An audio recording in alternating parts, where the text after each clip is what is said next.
একজন নারী বনু কাইনুকার বাজারে গিয়েছিলেন তার প্রয়োজনে। ইহুদি তার শ্লীলতাহানি করেছে, তার সতর খুলে দিয়েছিল একজন ইহুদি। এটা দেখে একজন মুসলিম ভাই সেখানে থাকতে না পারে ওই ইহুদির গর্দান নামিয়ে দেয়। এই ইস্যুকে কেন্দ্র করে ইহুদিরা মিলে ওই ভাইকে শহীদ করে।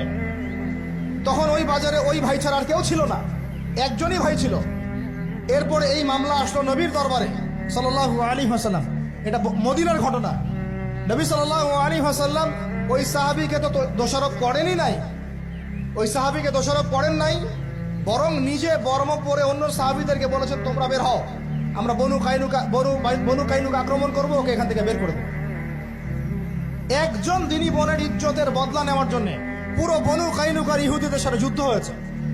আর আমাদের বোনরা স্বেচ্ছায় ইজ্জত বিলি দিচ্ছ।